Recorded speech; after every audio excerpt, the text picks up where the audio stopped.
অল্পক্ষণের জন্য মঞ্চে ডাকবো, তাদের উত্তরীয় পড়িয়ে সম্মাননা জ্ঞাপন করবো এবং তারপর আমাদের উদ্দেশ্য ব্যাখ্যা হবে।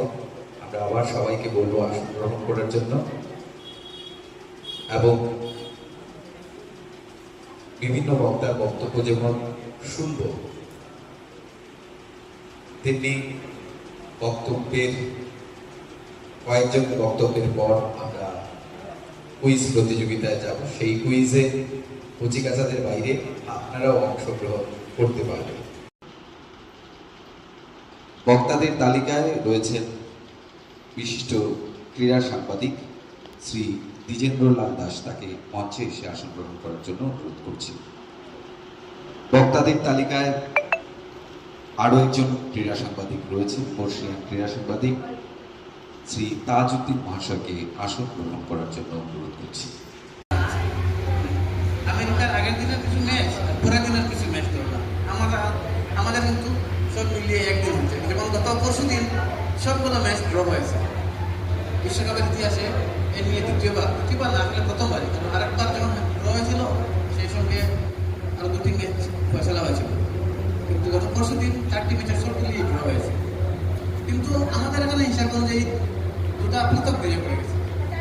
এখন আসি আমি আমেরিকার বিশ্বকাপের কথায়। আমেরিকার বিশ্বকাপ মূলত ফুটবলকে বিশ্বায়নের আরো বেশি বিশ্বায়নের লক্ষ্যে 1994 ইংরেজিতে আমেরিকার প্রথমবার বিশ্বকাপ হয়েছিল। সেবার ছিল 24 দেশের শেষবারের বিশ্বকাপ। তখন পর্যন্ত 24টা দেশ নিয়ে বিশ্বকাপ হতো। আর 1998 থেকে শুরু হয়েছে 32টি দেশ নিয়ে, আর এইবার প্রথম হচ্ছে 48টি দেশ নিয়ে বিশ্বকাপ। 48 দেশের বিশ্বকাপ আমেরিকার মতো দেশ একা আয়োজন করতে পারেনি। সেটা আমেরিকার দোষ বলব না, কারণটা হলো বিশ্বকাপ নিয়ে কাড়াকাড়ি। প্রায় প্রতিটি দেশই বিশ্বকাপ আয়োজনের মধ্যে সুযোগ হাতছাড়া করতে চায় না, কারণ আর্থিক দিক থেকে একটা বিশ্বকাপ আয়োজন কতটা লাভবান সেটা কতটা একটু বুঝতে পারলাম। বিশ্বকাপের সময় পর্যটন কীভাবে বেড়ে ওঠে, কীভাবে lakh lakh dollar, crore crore dollar income করা যায়। আমেরিকার অত টাকা চাই, টাকা শুধু আমাদের চাই এরকম না। সেই জন্য ওরা বিশ্বকাপ হাতছাড়া করতে পারেনি, হাতছাড়া করতে চায়নি। সঙ্গে নিয়েছে মেক্সিকো এবং কানাডাকে। আগামী 4 বছর পর পর্তুগাল, মরক্কো বিশ্বকাপের আয়োজন করবে। তাদের সঙ্গে রয়েছে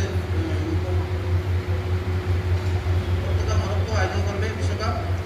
সেই সঙ্গে 3টি দেশকে দেওয়া হয়েছে অতিরিক্ত